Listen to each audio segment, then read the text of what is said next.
está sin abrir.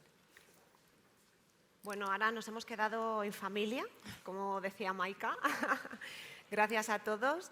Bienvenidos. Os voy a presentar a Vicent Sarrià, es el portavoz adjunto de Vivienda del PSOE en el Congreso de los Diputados. Maika Llorens Armengol es Rental Management Service de Solvia Inmobiliaria. César Crespo, el director de negocio de Mutua de Propietarios. Y José María Alfaro Jiménez, coordinador general de la Federación de Asociaciones Inmobiliarias. Bienvenidos todos. Creo que va a ser un debate muy interesante. Como hemos visto, el tema de vivienda está al alza y el seguro de impago de alquiler más todavía. Creemos que bueno, es una herramienta necesaria tal y como está el mercado actualmente. En España ha crecido desde la pandemia en torno al 20-30% y es algo que está ayudando a, pues bueno, a que se movilicen las viviendas, que los propietarios no tengan miedo a alquilar y, sobre todo, pues, que generen que esas viviendas que están vacías pues, bueno, pues salgan al mercado y podamos acceder a ellas. Y de acceso a la vivienda, te hablaba antes Laura Navacerrada de la Cruz Roja, tiene mucho que contarnos Vicent sobre un nuevo proyecto de ley de derecho a la vivienda. Y bueno, si nos puedes empezar a contar un poquito. Bien, pues gracias en primer lugar por la invitación. Efectivamente, pues nuevo, digamos, lleva ya un debate largo en los 2 últimos años alrededor de lo primero que hay que decir que es la primera ley de vivienda de la democracia, cosa un poco increíble, teniendo en cuenta que estamos hablando de un derecho constitucional, el de acceso a una vivienda digna, que aunque no sea un derecho fundamental, tangencialmente toca la posibilidad de ejercer muchos derechos fundamentales y por eso nosotros desde el principio planteamos la necesidad que hubiera un marco regulatorio. Se ha hablado a lo largo de toda la jornada de una cuestión importante, que era el marco regulatorio. El marco regulatorio no es solo urbanístico o no es solo de subvenciones y demás, es también de lo que es un derecho constitucional, que haya un paraguas a nivel estatal que lo regule, por supuesto, con absoluto respeto a lo que son las competencias que en este caso tienen las comunidades autónomas. Pero, desde luego, es un hito importantísimo y que para nosotros puede suponer, al final de su tramitación y de su puesta en marcha, el quinto pilar del Estado del Estado de Bienestar. Y en ese sentido, el proyecto de ley lo que persigue es garantizar de una manera uniforme en el conjunto del Estado ese derecho de acceso a la vivienda, imponiéndole a los poderes públicos de distinto nivel pues una serie de obligaciones y de estrategias a desarrollar. Y, por supuesto, a lo largo de la jornada también se ha hablado del derecho a la propiedad, de si estamos hablando estrictamente de un bien comercial o de una cuestión mercantil. Obviamente, la ley y en el desarrollo de ese derecho que contempla la Constitución se centra sobre todo en la función social de la propiedad y, por tanto, en garantizar precisamente a aquellos colectivos más desfavorecidos o con menos posibilidades que no se conviertan en estructurales obstáculos coyunturales para su acceso a la vivienda. En ese aspecto es fundamental una cosa pues, que yo creo que todos coincidimos, que es lo exiguo del parque público de viviendas en prácticamente todo el Estado. Hay desigualdades territoriales, pero que es imprescindible para dar cumplimiento precisamente a ese derecho social, pues como una línea fundamental de todas las administraciones públicas, de la del Estado, pero sobre todo las que tienen las competencias más directas de las comunidades autónomas, precisamente para incrementar ese exiguo parque de vivienda, tanto en su vertiente más social como su vertiente más de atención a los colectivos en riesgo de exclusión social.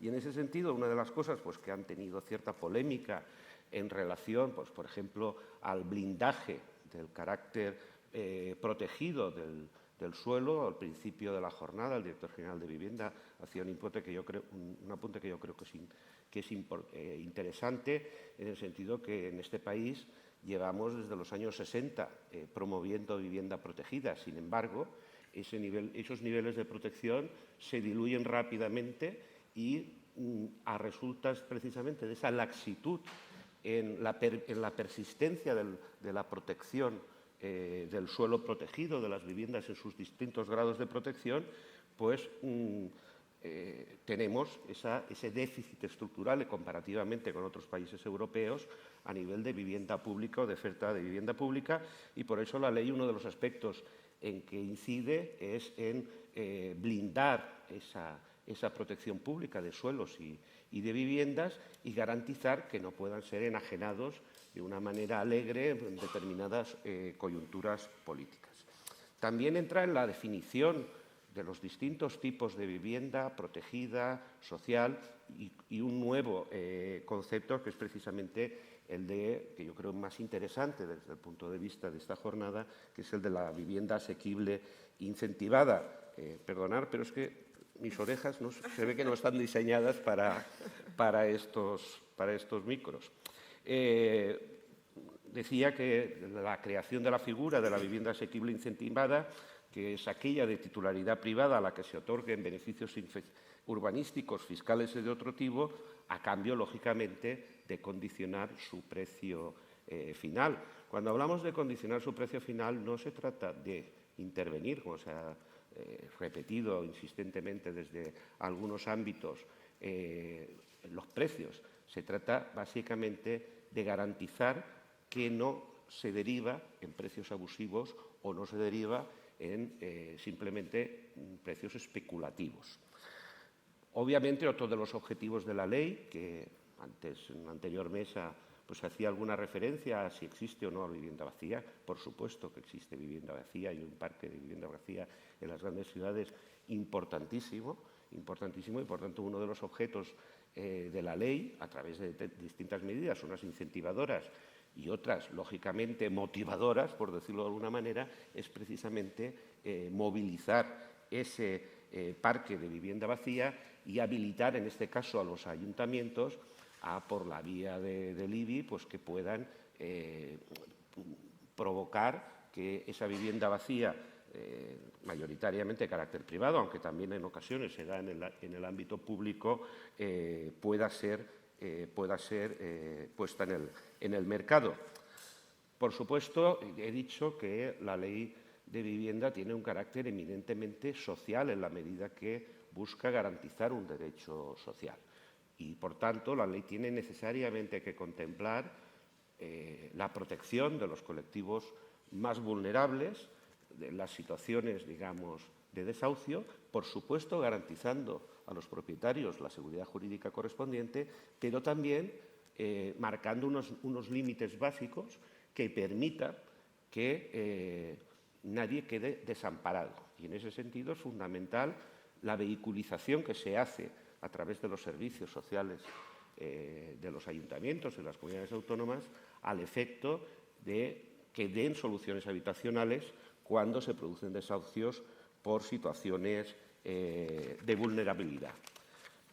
Por supuesto, y eso yo creo que entra totalmente en línea pues, en lo que se ha hablado en toda la jornada, el incentivar la vivienda en alquiler, y en este caso específicamente la que tiene más responsabilidad la Administración pública, que es la vivienda protegida, y en ese sentido hay que garantizar que los nuevos desarrollos urbanísticos pues haya unos mínimos de vivienda protegida que se establece en torno al 30%, pero que en caso de suelos ya con una reserva protegida se establece un mínimo del 50%. Y, bueno, se ha hablado también de ello al principio de la jornada, uno de los temas que, digamos, ha suscitado mayor debate, que es en las zonas de mercado residencial tensionado. Lo primero que hay que decir es que a veces se habla de las zonas tensionadas como si fueran un mecanismo arbitrario o expropiatorio de la propiedad privada, y como si fueran fácilmente declarables. Lo ha explicado el director general de Vivienda. Estamos hablando de un instrumento que lo que pretende y que deja en manos de las comunidades autónomas su desarrollo o no, pero se trata de un instrumento precisamente para detectar en aquellos casos en los que se ha producido unos incrementos de renta desproporcionados respecto al IPC medio en esa misma zona, pues de 5 puntos por encima del IPC o otro tipo de situaciones que se tienen que determinar en un proceso previo. Es decir, no es que aquí la comunidad autónoma va a coger y va a declarar si quiere autónomamente una zona como tensionada. Previamente tendrá que motivarlo, tendrá que hacer los informes correspondientes, tendrá que garantizar, entre otras cosas, que es una situación temporal que a lo largo de 3 años pues tendrá que revertir y que en todo caso no supone una rebaja de alquiler, salvo que se te acojas a algunas de las ayudas que contempla pues hasta una rebaja del 5% del alquiler en el caso de que quieras optar a unas determinadas desgravaciones fiscales, sino que lo que pretende es que cuando se detecta una zona que claramente imposibilita a sus habitantes el acceder a una vivienda en unas condiciones medias, normales y asequibles, pues que la comunidad autónoma tenga un instrumento precisamente para corregir esa situación, que además tiene que ser a posterior evaluada. Y, lógicamente, pues estamos hablando de una medida excepcional que sí que teóricamente se puede dar en un porcentaje significativo, especialmente en las grandes ciudades y sobre todo en lo que hace referencia al incremento de los precios tanto de venta como de alquiler, pero que en todo caso, insisto, estamos ante un caso extraordinario. Pero, sobre todo, también se buscan medidas, digamos, de fomento o de incentivo para alquiler, sobre todo el alquiler como vivienda habitual a precios asequibles, que en estas zonas, en los nuevos contratos del 50%, que con carácter general se puede subvencionar, se puede llegar hasta el 90%, precisamente de bonificación fiscal sobre el beneficio neto.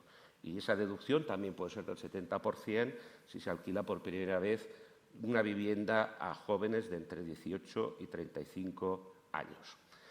En definitiva, estamos ante una ley que, y ahora entro, digamos, un poco en la situación, porque, como decía, no es un debate nuevo. Estamos precisamente en estos momentos en estudio y negociación de las enmiendas, que hay que decir que son numerosísimas, rondarán entre 900 y 1000, aquí hay una diputada también lo conoce, y que por tanto va a ser un proceso, digamos, arduo y complicado, porque, insisto, estamos ante la primera ley de la democracia de acceso a la vivienda, y que eso se va a traducir, y que es lógico que tenga despierte un interés y una controversia importante que justifica en este caso ese gran número de viviendas, aunque sí que hay algunas cosas que yo creo que también hemos de situar, ¿no? Es paradójico que uno de los debates que se genera, uno de los 2 debates básicos que se genera en torno a esta ley, precisamente deviene pues, de ese carácter de ley estatal, ¿no? Y del cuestionamiento de si una ley estatal puede hacer de paraguas de lo que es una competencia mayoritariamente autonómica. Y es paradójico que ahí a veces se juntan los partidos nacionalistas y la derecha más tradicional en precisamente cuestionar esa capacidad del Estado para hacer un marco regulatorio básico de carácter estatal. Los otros tienen que ver, lógicamente, más con las cuestiones calificadas de intervencionistas. Mi sensación es que será un debate complejo. Como digo, son más de entre 900 y 1000 enmiendas, pero nosotros realmente confiamos que esta ley es imprescindible, forma parte además de uno de los hitos fundamentales que España se ha marcado cara a los fondos europeos como uno de los hitos del plan de recuperación y, por tanto, tampoco puede eternizarse su tramitación. Y nosotros confiamos que en un proceso de debate de todas esas enmiendas, que lógicamente, como toda ley, es perfectamente mejorable y se puede llegar a acuerdos importantes, trabajar su tramitación para que después del verano podamos tener una realidad tangible que será, yo creo que no solo un hito porque lo hayamos definido como tal cara a la Unión Europea, sino porque creemos que es una necesidad imprescindible para el conjunto de la política de vivienda en España. Muy bien, Vicente. Yo creo que como tú, a través de este proyecto de ley, Ana, que también la conoce, esperemos que lleguéis a buen entendimiento todos por el bien en común, como usuaria, como propietaria, como inquilina, si lo fuera. Al final tienen que llegar a acuerdos para que haya una mayor oferta de vivienda, que es lo que llevamos hablando desde el principio de esta jornada, y que el acceso a esa vivienda sea lo más fácil posible, no solo para la gente que tiene una situación económica buena, sino para los que están menos favorecidos y que tengan ese derecho a esa vivienda que nuestra Constitución nos dice que todos tenemos derecho a esa vivienda. En el Plan Estatal de Vivienda de 2022-2025 ya entramos un poco en materia del seguro de impago de alquiler. Lo han introducido dentro de este plan estatal como herramienta un poco tranquilizadora de cara a los propietarios para, sobre todo, hacer que esas viviendas, ese parque de viviendas que está vacías, se pongan a alquiler y haya pues, bueno, un poco más oferta. Tenemos a Maika de Solvia y yo creo que ella, como servicer que gestionan activos de inversores, etcétera, ¿cómo gestionáis vosotros el riesgo del alquiler en este caso ahora mismo? Hola, gracias por la invitación. Pertenezco a una empresa que es Solvia, Grupo Intrum, que gestionamos 26.000 activos en alquiler y tenemos 18.000 contratos activos, por lo que imaginaréis, y haciéndole challenge al señor Sarria, cualquier cambio normativo, al final, en mi visión limitada operativa, comporta cambio de sistemáticas, cambio de procedimientos. En fin, que todos estos vaivenes nos han supuesto un reto importante en los últimos años, todos los vaivenes normativos que estamos viendo, y solo yo demandaría ese marco jurídico ya que fuera estable. Vamos a estarnos quietos un poco para poder avanzar, ¿no?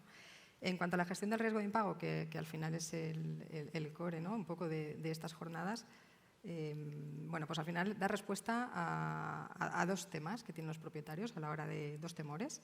Uno es, me van a pagar la renta, y si lo alquilo me van a causar daños en la vivienda, ¿no? El seguro de impago nace para paliar este hándicap a la hora de decidir qué hago con mi vivienda, si la destino al alquiler o la destino a la venta o la dejo cerrada, ¿no? El seguro lo que otorga es una protección económica en estos dos eventos, ¿no? Impago o si voluntariamente el inquilino, sobre todo en los procesos de lanzamiento, me causa algún tipo de daño en la vivienda que te haga resarcir económicamente. Lo que hay que tener es la precaución de que todas las ofertas de seguros que vemos provengan de una compañía que esté inscrita en la Dirección General de Seguros, porque hace un par de años fue muy sonado que había ofertas estupendas de seguros de impago, pero detrás no había nada. O sea, era como una oferta muy buena, pero luego nadie te respondía. El seguro está de moda, el seguro está en auge. En épocas de crisis todos pensamos en el seguro de impago. El Plan Estatal de Vivienda 2022-2025 tiene más de una decena de medidas y de programas de ayudas a inquilinos, a propietarios y a administraciones públicas con el objeto de facilitar ese acceso, ¿no?, ese acceso a la vivienda que se pretende. Y entre esas medidas, una es la subvención para pagar el seguro de impago de alquileres. Está limitada a pisos con rentas de 600 euros, lo cual en Madrid creo que lo tenemos un poco crudo, pero bueno, es una buena medida. El elemento fundamental para gestionar el riesgo de impago es el scoring. O sea, pasar un buen scoring da tranquilidad al propietario y tener un buen scoring da confianza también, ¿no?, en la profesionalidad de todos los que intervenimos en los procesos de formalización de alquileres. Es un elemento más, ¿no?, del conjunto de actividades que conforman el proceso de formalización, pero con una función esencial y básica, que es prevenir el riesgo de impago. Los servicios profesionales tenemos sistemas de scoring pues, desde hace muchísimo tiempo, desde el inicio de la actividad. puede parecer un poco obvio, ¿no? Decir que el punto de partida en la gestión del riesgo de impago al inquilino es el scoring, pero es que es el único mecanismo que creo que es efectivo. Es una herramienta automática, ¿no?, que determina la viabilidad del alquiler, ¿no?, eliminando el sesgo de la decisión humana. Al final es una inteligencia artificial, metemos unos factores, una documentación y me dice si es seguro o no es seguro, o si el inquilino va a pagar o no va a pagar. También homogeneiza, nos ayuda a homogeneizar los criterios de aplicación, ¿no?, de las variables. El scoring es decisivo para formalizar un alquiler. Tenemos que asegurar que cumplimos protocolos de riesgos, necesitamos una respuesta instantánea. Lo que pasa es que aquí hay un tema que no tenemos que perder de vista, y es que el scoring normalmente se basa en la documentación que aporta la persona interesada en formalizar un contrato de alquiler. Y aquí puede haber un pequeño porcentaje de documentación con fraude, que no sea real. ¿Qué tenemos que hacer aquí?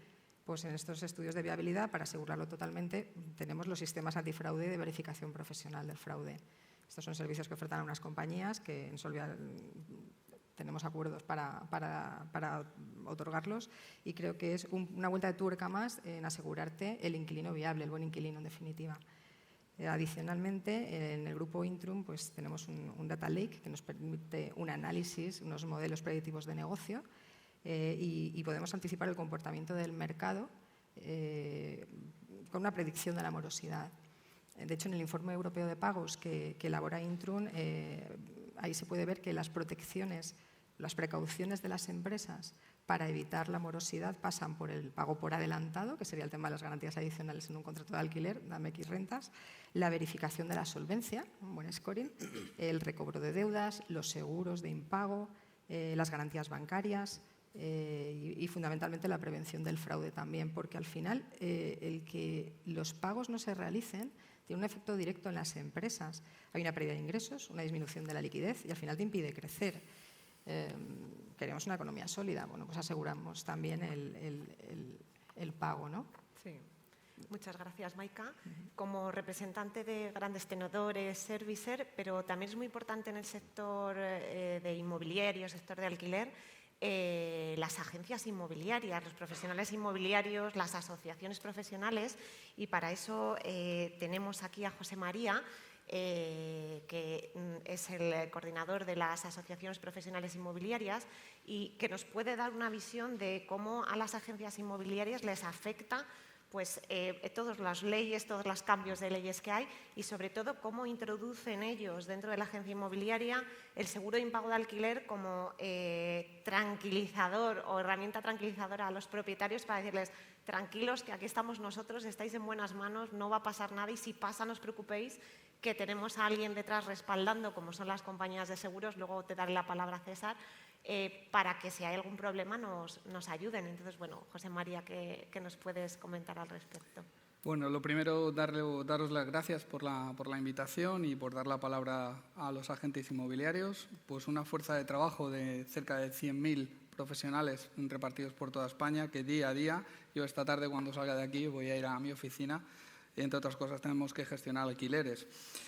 Como ya estamos casi al final de la sesión, me vais a permitir que sea un poquito políticamente incorrecto, porque yo tengo muchas perritas que me he quedado a lo largo de la jornada muy interesantes, y sobre todo yo os voy a hablar desde la experiencia de un agente inmobiliario, en mi caso que llevo 18 años trabajando en el sector. Una parte muy importante de mi negocio y en crecimiento constante es el negocio del alquiler.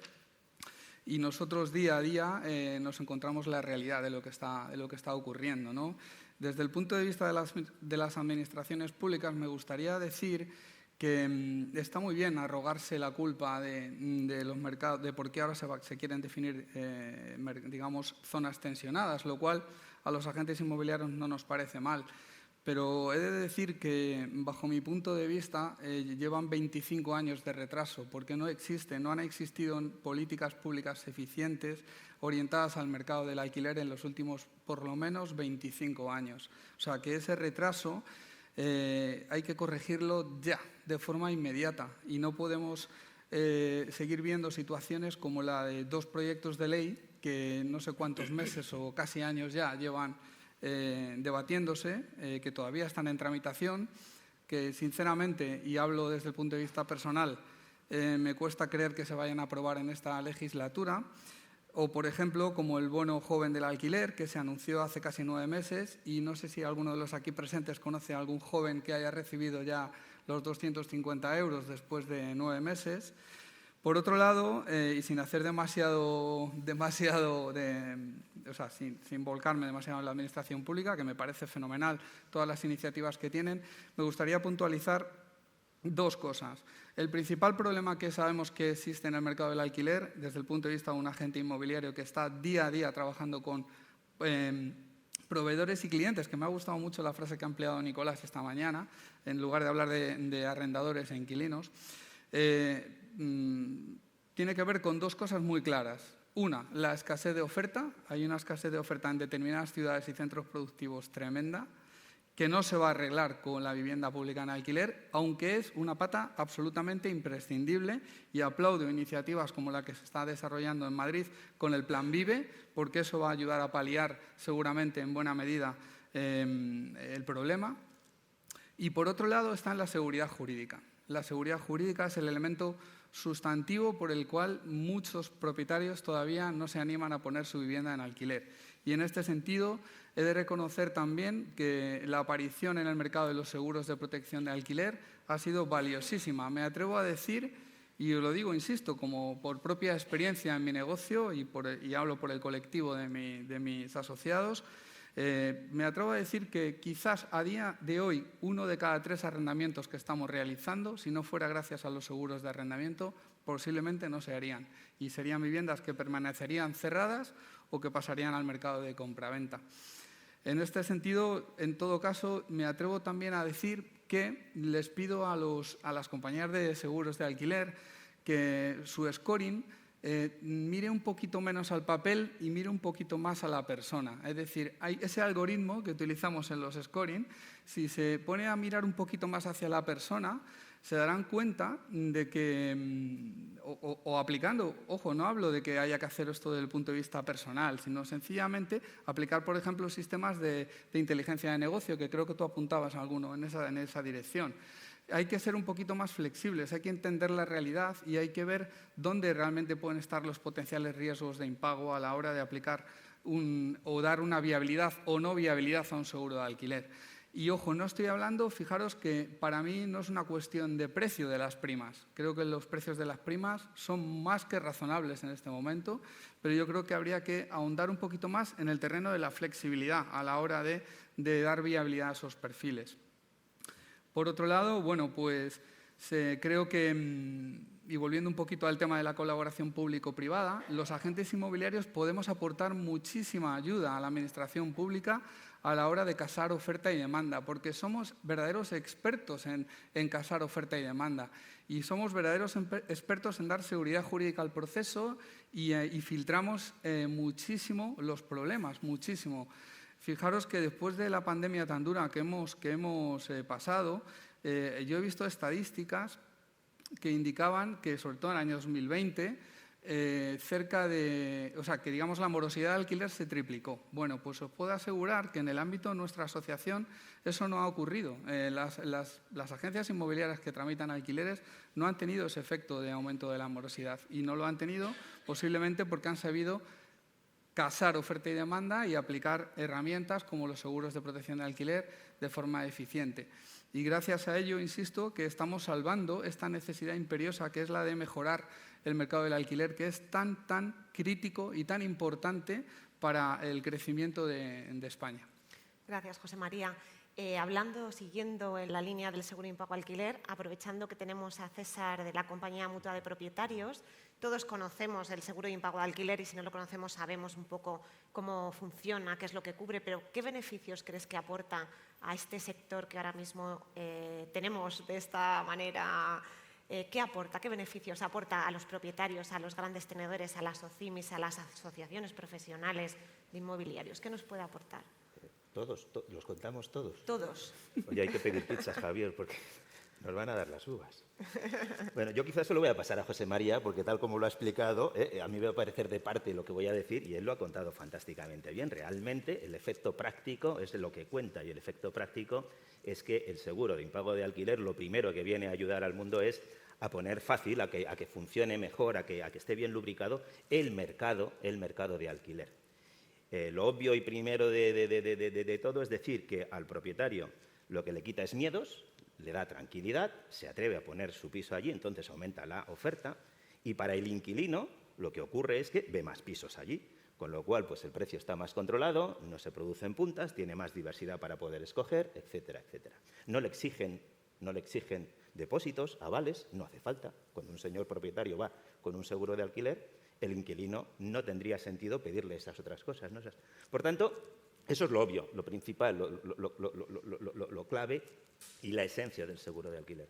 Pero tiene muchísimas más cosas dentro el seguro de impago de alquiler, porque lo que también ayuda a personas que tienen pues, a grandes tenedores, por ejemplo, a personas pues, que no hace falta que tengan 18.000, señores con 10, con 15 pisos. Lo primero que también les ayuda, como decía también antes Maika, es a seleccionar. La selección es un paso fundamental. Nosotros les ayudamos a seleccionar. Alguien podría decir, bueno, pero ¿qué más me da? Si yo ya he comprado el seguro, que la selección esté bien hecha o esté mal hecha, me da igual, porque como me van a dar la indemnización. No, no es así. Tú como propietario te interesa que esté bien hecha la selección, porque no quieres verte en un proceso de impago. Porque a veces los procesos de impago se lían por aquí y por allá y se pasan de meses de lo que tiene la cobertura. Pensad que un seguro de impago cubre 12 meses normalmente, 12 meses de impago. Claro, como se lía un poco por esto, por aquello y por lo demás allá, se puede ir a 14, a 16 o lo que sea. No te interesa tener situaciones de impago. No te interesa tener que llegar a lanzamientos. Porque si eres tú solo, pues a lo mejor no se te junta 800 personas abajo para hacerte un scratch. Pero si tienes 5, 6 o 10 pisos, puede ser que sí. Tienes un riesgo reputacional muy alto. Entonces, hay muchos factores indirectos, aparte de aquellos principales que habíamos dicho, por los cuales el seguro de impago de alquiler es una herramienta muy útil y que viene pues, a ayudar a que funcione bien, a que esté bien lubricado el mercado de alquiler. Este seguro lleva muchas implicaciones a la hora de gestionarlo y hablábamos antes con Maika de qué implicaciones tiene esta gestión, que ahora nos contará qué implicaciones tiene para ellos la gestión. Lo mismo para las agencias inmobiliarias. Juan Antonio Garrido de ARAG en la mesa anterior nos decía la importancia de contar con una correduría, porque al final son seguros muy especializados. No todo el mundo tiene las capacidades o los conocimientos para tratar este tipo de seguro, y el contar al final con una correduría especializada en seguros de impago alquiler hace que el proceso de estudio de inquilino, como hablábamos antes, de gestión de emisión de la póliza, incluso de gestión del siniestro, si se produjera esa mediación, una mediación que puede hacerse por profesionales antes de que la sangre llegue al río, por decirlo de alguna manera, es muy interesante. Entonces, no sé, Maika, en vuestro caso, ¿qué implicaciones lleva la gestión de este seguro? Pues tiene muchas implicaciones operativas, ¿no? La gestión de un seguro de impago. Totalmente de acuerdo que debe existir una correduría que te siga en la actividad y en los ritmos que necesitas. En el caso de Solvia, por ejemplo, gestionamos portfolios end-to-end, portfolios granulares, portfolios build-to-rent, pero que al final el elemento común es que tenemos unos objetivos de publicación, de comercialización, de formalización, de tasa de mora, etc. Tenemos que tener unos procesos coordinados y totalmente ensamblados para no incumplir ninguno de los KPIs por los que se nos miden. No puedo llenar muchos pisos con malos inquilinos. Cumpliría el objetivo de comercialización, pero no voy a cumplir el objetivo de tasa de mora. Hablando 3 pinceladas, los procesos de comercialización y formalización, pros y contras del seguro de impago, ralentiza el proceso de comercialización, pero te asegura el proceso de formalización y te evita incurrir en mora. Tenemos dificultades, por ejemplo, en el aseguramiento de no nacionales. Ahí tenemos que ir por la vía de las garantías, ¿no? Tiene que aportar garantías adicionales. Necesitamos dar una formación continua a los APIs y a las franquicias que tenemos en Solvia para que tengan meridianamente claro desde la primera fase del proceso de comercialización qué documentación es la requerida, sobre todo para no hacer perder el tiempo a nadie. Si elevamos una propuesta que no consta con toda la documentación, perderemos el tiempo todos. Por eso es necesario pues, tener un buen contact center que te haga un filtrado inicial del lead donde ya ves si el inquilino va a ser solvente o no, y sobre todo tener a la red comercial totalmente entrenada para saber qué tipo de inquilino necesitamos para cumplir todos los KPIs. También nos ayuda tener análisis interno continuo de todas las operaciones. De la mano de las compañías también vemos que necesitamos hacer ajustes a políticas. Hay un determinado mes que a lo mejor te sube la tasa de mora más de lo habitual, o que tienes mayor concentración de avalistas, bueno, pues te sirve para cambiar política de intervinientes, política de avalistas. Es importante, sobre todo, ya que entro en gestión con compañías, decir que necesitamos que las compañías tengan un aplicativo intuitivo y ágil. Sobre todo necesitamos facilitar que una vez obtenida toda la documentación, la respuesta sobre la viabilidad o no del contrato se facilite en un plazo no superior a 24 horas, por aquello que te decía del KPI de los plazos de formalización. La compañía también debe ser capaz de proporcionar toda la documentación necesaria que debe constar en nuestros expedientes de formalización al objeto de poder cumplir con las auditorías que nos hacen los clientes y las internas propias. Necesitamos tener una operativa totalmente correcta y una actualización constante con las corredurías y las compañías del estado de los expedientes en gestión. Esto afecta, aunque parezca menor, afecta a muchísimos puntos de la gestión del alquiler, ¿no? Sobre todo a la hora de la facturación de las propias compañías.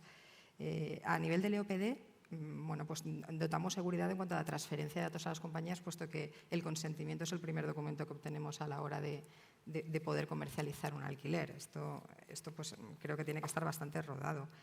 Y ya por último, como crítico, la gestión de la mora, pues necesitamos 3 cosas de la compañía. Agilidad en la apertura de los siniestros, la tramitación de los expedientes, visibilidad de los expedientes judicializados. Esto es importante, mantener un adecuado governance de seguimiento del estatus de estos expedientes, sobre todo porque afecta mucho las previsiones de nuestros clientes en cuanto a publicación, formalización, revenues, y una coordinación en las tomas de posesión, tanto en las judiciales, que estas están coordinadas porque la fecha se conoce, como en aquellas que se obtienen vía la mediación previa al procedimiento judicial. Es importante tener una adecuada coordinación porque hay que hacer la toma de posesión y el aseguramiento de la vivienda y lanzar todos los procesos que vienen a continuación para volver a poner la vivienda en el mercado.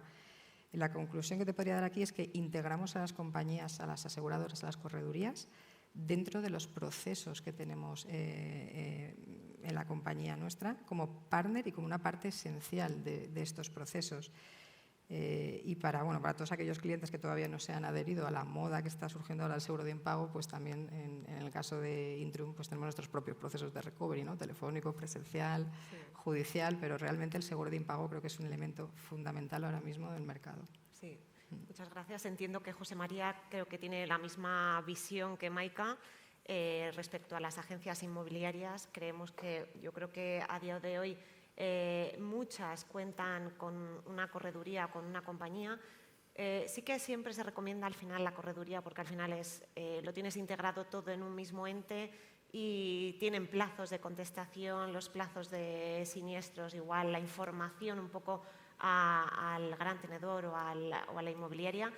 Vosotros como asociación, que aglutináis a muchos profesionales inmobiliarios, ¿ves que las agencias inmobiliarias cada vez están más implicadas en el uso de esta herramienta para fidelizar a sus clientes y ayudarles? Sin duda, sin duda. Yo he comentado hace un momento que nosotros hemos identificado y hablemos claro, el negocio del alquiler como uno de los grandes puntos de crecimiento y para ello hay que estar al lado de los expertos y los corredores son expertos en sus materias, cada uno de ellos.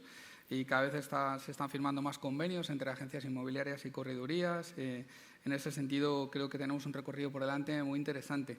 Y estando de acuerdo con lo que se está comentando aquí, sí me gustaría añadir una cosita más. Y es que creo que deberíamos también mirar hacia la garantía del inquilino. Es decir, a ver cómo lo explico. Cuando el inquilino llega a nosotros, si ese inquilino ya viene con un aval, es decir, si de alguna manera él se ha podido hacer un prefiltro, un scoring y nos trae ya de alguna manera digamos ese perfil de inquilino actualizado, yo creo que seríamos mucho más eficientes en la gestión y el mismo inquilino pues también sabría cuáles son sus límites, hasta dónde puede alquilar y no, porque a veces nosotros es muy duro tener que decir que de cada propiedad que tenemos para alquilar en precio podemos tener en una ciudad como Madrid más de 20 o 25 perfiles o personas o inquilinos que realmente cumplirían los requisitos, ¿no? Pero de alguna manera también hay muchos que no están calibrando bien su capacidad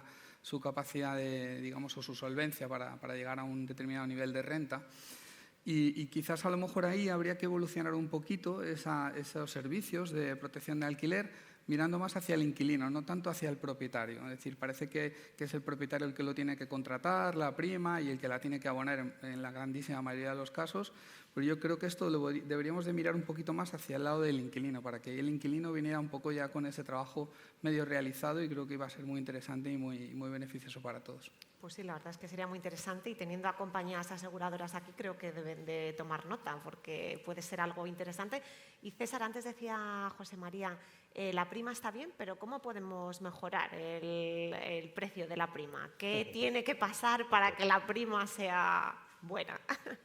Bueno, yo creo que la prima que hay ahora mismo es una prima pues, que es adecuada. Tenemos que pensar que los seguros están para dar una solución en un momento puntualmente pues, difícil, complicado, pero se tienen que poder acumular reservas para poder pagar en ese momento complicado. Esa es una de las grandes diferencias entre un seguro y aquellas otras soluciones que son un servicio, o no sé cómo llamarle, un servicio de tranquilidad. Tú tranquilo que el día 5 de cada mes yo te voy a pagar el dinero que te toca. Eso es una cosa y un seguro es otra. El seguro, dentro de sí mismo, lleva una supervisión, es un instrumento financiero, lleva una supervisión de la DGS, nos obligan a pasar unos controles, nos obligan a tener unas reservas para que si en una situación muy complicada, es lo que se llama el capital de solvencia, si se llega a una situación muy complicada, de verdad podamos honrar los contratos que hemos firmado, que son las pólizas. Para que eso ocurra, para que haya esos depósitos que nos permiten, en el momento difícil de verdad, pues satisfacer los derechos de ese asegurado, lo que hace falta es que la prima, pues eso, esté adecuada. Y hay momentos en los que ganamos dinero y momentos como en el 2020 que se triplicó efectivamente la siniestralidad. Y si no lo tuvieron que sufrir los inmobiliarios, fue porque la habían traspasado a las aseguradoras, se triplicó efectivamente la siniestralidad, pues seamos capaces de dar satisfacción, ¿no? Entonces, la prima que hay ahora mismo es una prima necesaria, es razonable. No solamente pagar la morosidad del impago, está también que hay que pagar el procedimiento judicial, abogados, procuradores, etcétera. Hay que pagar también los posibles destrozos que haya dejado el inquilino, que haya roto el piso. Hay que pagar la cerradura, porque si la ha roto y la ha reventado, ha habido que reventarla para poder entrar, hay que reponerla y eso está cubierto por o sea, hay muchas cosas que están allí dentro, muchas coberturas y la prima es razonable.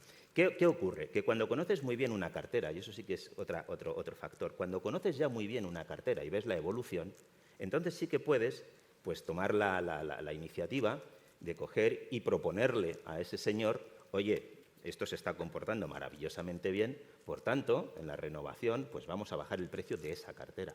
Se puede hacer. ¿De qué depende? Pues eso, de cómo se esté comportando. De cómo de bien o mal lo hayamos hecho nosotros en el screening, en la selección de los inquilinos, y en cómo de bueno o malo sea el caladero en el que este gran tenedor pesca a los inquilinos, ¿no? Si eso ocurre, pues se puede llegar. Pero también se da muchas veces la circunstancia contraria. Una cartera que conoces muy bien, que tiene el precio adecuado cuando nació, pero que empeora, que las situaciones que luego pues, se ve en el día a día, que la situación pues, no era la que habíamos pensado en un instante. Y entonces, pues hay que proponer que para que esto se sostenga hace falta pagar un poco más de prima. Así es como se hace. Tenemos un precio base de salida cuando no conocemos nada más que la selección que nosotros hacemos, que se demuestra que es adecuado por nuestra experiencia de 18 años ya, que fuimos los que introdujimos este seguro, es adecuado. Después, para tocarla, hay que conocer la cartera exactamente, estos contratos, cómo se han comportado.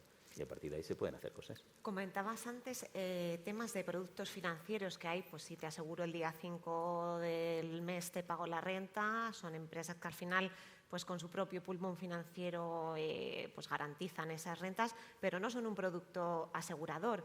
Tú como compañía, ¿qué les harías ver, por ejemplo, a los profesionales para decirles ofrece a tu cliente un seguro que esté bajo la Dirección General de Seguros y bajo el paraguas de una ley? Es que la palabra que has dicho es muy importante, lo que has dicho. Hay productos financieros que para ti en el día 5 garantizan. No, dicen garantizar.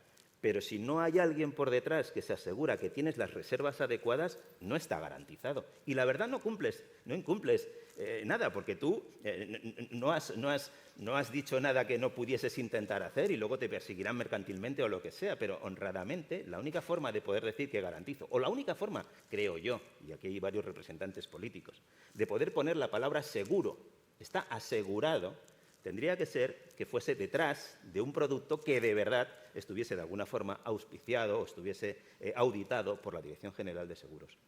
Entonces, a los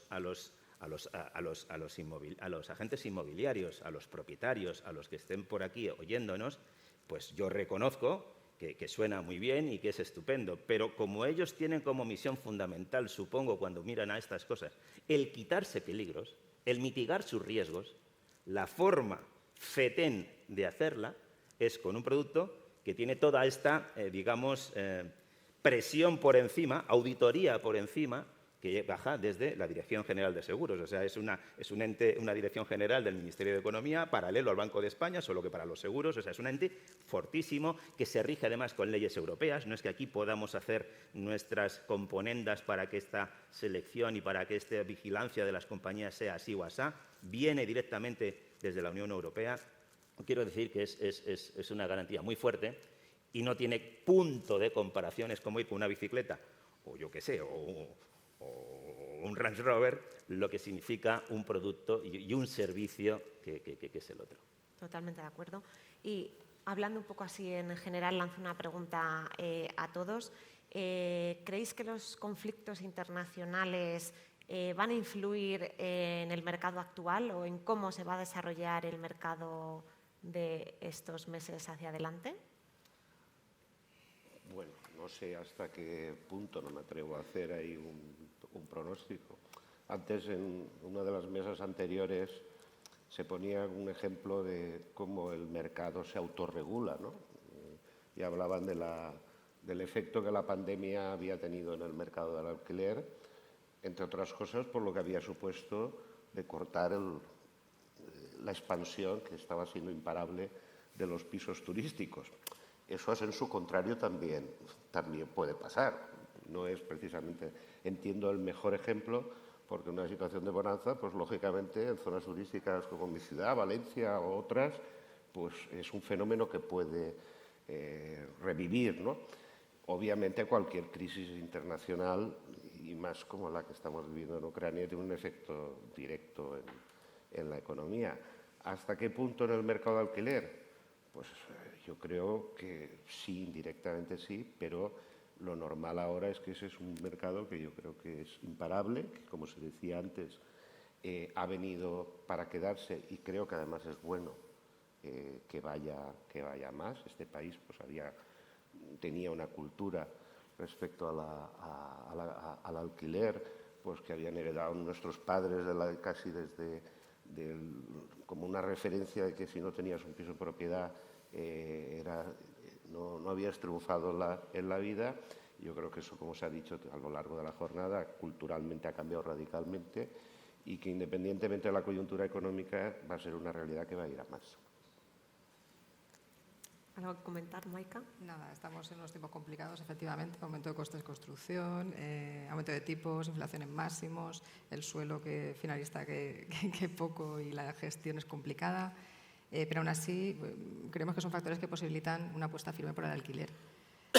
Realmente, además, lo estamos viendo. Asistimos a multitud de foros donde solo se habla de alquiler, donde hay elementos en torno al alquiler, hay ayudas del gobierno, muy comentadas, hay legislación, hay servicios comentando todos los aspectos de lo que es la gestión de un alquiler. Es muy importante la experiencia de usuario, lo que hablábamos. Tenemos un cliente también que es el inquilino, tenemos que ponerlo en el centro de todo el proceso. La sostenibilidad tiene mucho recorrido también, todos los temas de ASG. No perdamos la inversión extranjera, porque si no tendremos un problema.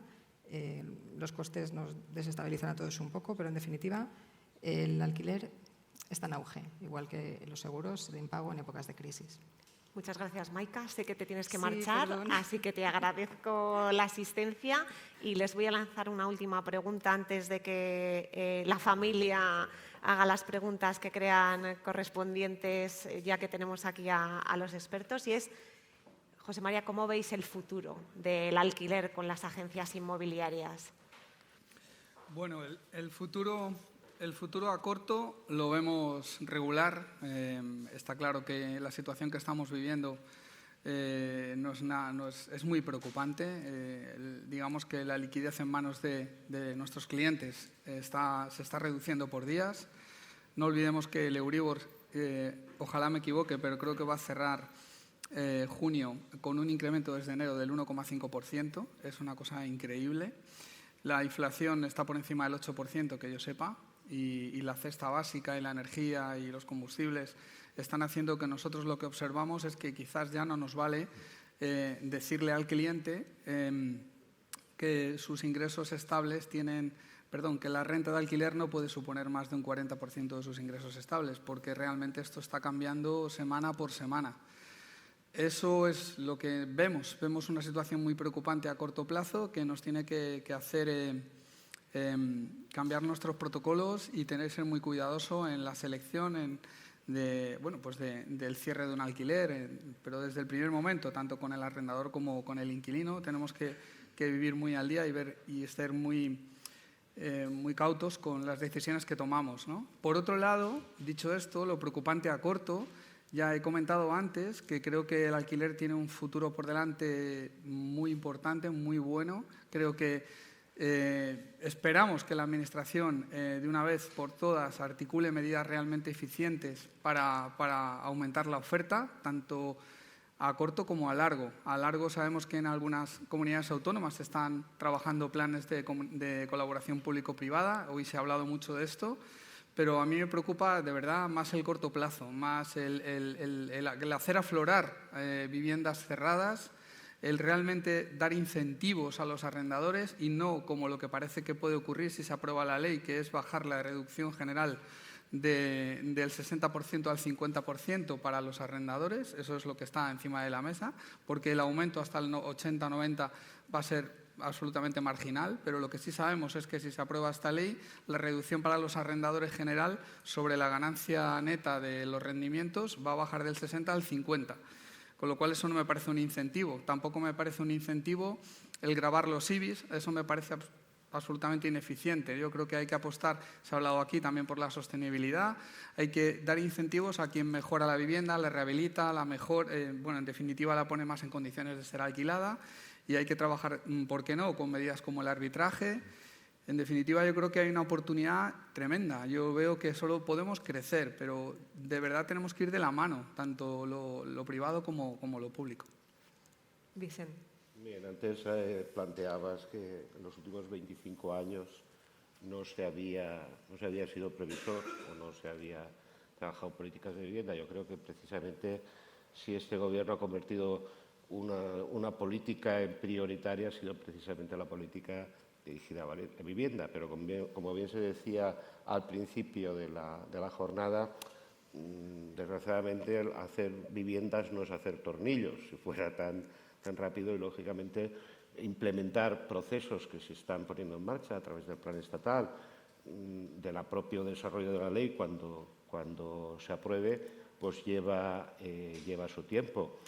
Yo creo que incentivos sí que hay, que se baje la reducción al 50%, pero se complementa en muchos otros casos que yo no creo que sean marginales. Yo creo que en algunos casos sí que claramente se beneficia la rehabilitación a los jóvenes, que efectivamente el trámite, la puesta en marcha de medidas como el bono joven cuesta desarrollar, sobre todo porque son las comunidades autónomas los que la tienen que poner en marcha, pero que ya se ha dicho que desde el principio es retroactivo hasta desde enero de este año. Yo en ese sentido, yo soy optimista, creo que en esta legislatura se han puesto en marcha multitud de iniciativas, tanto de gestión como legislativas, precisamente que ponen el foco en la potenciación de la vivienda. Lo ha dicho anteriormente el secretario de Estado y el director general. El objetivo de 100.000 nuevas viviendas en los próximos años es un objetivo factible, pero que lógicamente va a exigir coger velocidad de crucero. César, como compañía, ¿cómo ves el futuro del producto asegurador en el alquiler de las viviendas? Hombre, pues lo veo con mucho optimismo y con un futuro es un producto que va a crecer y que se va a utilizar cada vez más. Antes también estaba diciendo Rafael, la mesa anterior, o Nicolás, no me acuerdo quién era el que decía, pues que él veía un porcentaje de vivienda en alquiler pues del 30 y tantos %, cuando estamos en el 20 y algo ahora mismo, ¿no? En el 23, 24 decía 35, a lo mejor tal. Eso significa muchísimo más vivienda en alquiler, más necesidad de gente por quitarse miedos y por mitigar riesgos, significa más seguro de alquiler. Lo que pasa es que también, al mismo tiempo, a corto plazo, y antes nos hablabas de la situación internacional y demás, hay una cosa que es así como muy directa, me viene a mí a la cabeza. Si el IPC, si la inflación crece, las familias tendrán menos disponibilidad para según qué cosas y tendrán que escoger en algún momento. Con lo cual, a mí me da la sensación de que es posible que en el futuro cercano haya un incremento de inseguridad o de riesgo de impago, me parece. Lo cual, pues no es necesariamente malo para mí como compañía, hablo, para el país, pues no creo que sea bueno, pero además es una realidad, o sea que eso es intocable, te puede gustar más o menos, pero es lo que es, con lo cual hacerse muchos latigazos por ello no tiene sentido, pero como compañía, bueno, pues se justifica un poco más nuestra existencia, tiene más valor nuestro producto, con lo cual, bueno, pues ahí estaremos para ayudar a capear esas posibles situaciones, ¿no? No sé, hay muchas variables y algunas son muy favorables, otras son un poco más complejas de prever. Pero creo que como producto es un producto que ha tenido un despegue desde hace 5 o 6 años estratosférico. Es el único producto de seguros que yo conozco que en los últimos 6 años crece todos los años por encima del 20%, lo cual significa que más allá de mis palabras de que yo puedo ser visto como alguien de parte y que hablo bien de mi producto y de mi película y de mi libro, si el mercado crece un 20 y tantos % todos los años, significa que el mercado le ha encontrado valor y que es un producto valioso y ya está. Pues es muy interesante y sobre todo que nos ayude a ese parque de vivienda vacía a que evolucione y haya más oferta. No sé si tenéis alguna pregunta que hacer a los aquí presentes o que queráis hacer.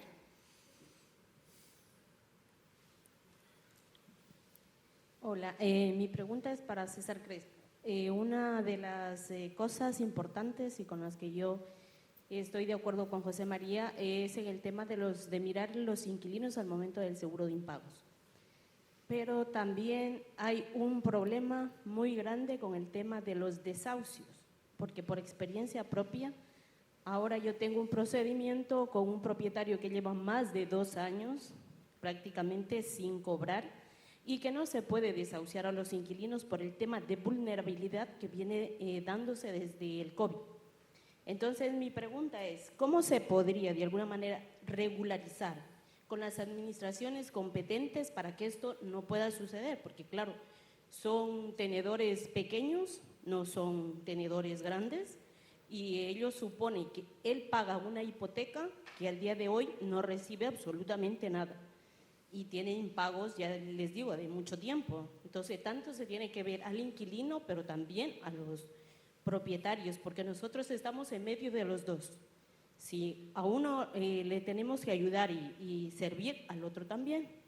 Entonces, yo tengo muchísimo con ese propietario, me llama constantemente, está detrás mío, porque claro, no entiende por qué las competencias tienen que tomar esta decisión. Y es ahí mi pregunta hacia el seguro de impagos, porque realmente yo lo hago mucho. Pero ya hay esta posición y hay muchas veces que eso determina el que ya para nuevos alquileres se lo piensen. Vamos a ver, en una situación así, lo que hubiese interesado, que no sé si este propietario tenía el seguro o no, es haberlo contratado a priori. Claro, si lo hubiese contratado antes, pues hubiese tenido por lo menos 12 meses de cobertura, sin lugar a dudas. Lo tiene contratado. Bueno, por lo menos entonces, debería haber tenido estos 12 meses de pagos. ¿Los ha tenido o no los ha tenido? Ya, porque aquí hay esto es por lo que decíamos antes también, lo de las corredurías expertas o no. Al contratar el seguro de impago y al declarar el siniestro, una de las primeras cosas que hay que decir es que yo quiero que me vayan adelantando las rentas. Hay que decirlo, hay que explicarlo así. Si lo dices de esta forma, si tú lo dices así, y si no lo estabas haciendo y comercializas seguros de impago, a partir de ahora, hazlo siempre. Hay que decir, yo quiero que me anticipen las rentas. Si lo haces de esta forma, En el momento en que declaras el siniestro, cuando se presenta la demanda de desahucio y de reclamación de cantidad, en ese mismo instante lo que ocurre es que la compañía te da el dinero, pero es un adelanto, porque esto estará pendiente de que el juez finalmente diga sí, usted tenía razón en intentar echar a esta persona, que ocurre en el 99,999999% de los casos, pero hay que decirlo, es un anticipo. En el momento de poner esa demanda, la compañía te adelanta, ya te da el dinero de todo lo que hasta ahora mismo tenías impagado, directamente. Y a partir de ese momento, cada día 5 de mes, a mes vencido, te da el dinero de ese mes que también has dejado de cobrar. Con lo cual, tú has ido acumulando, has ido recibiendo dinero todos los meses que has tenido este problema de que no te estaban pagando. Si te ha durado 8 meses, 8 meses, si te ha durado 10, 10, y si te ha durado 14, pues solo 12, porque el seguro solo llega a 12.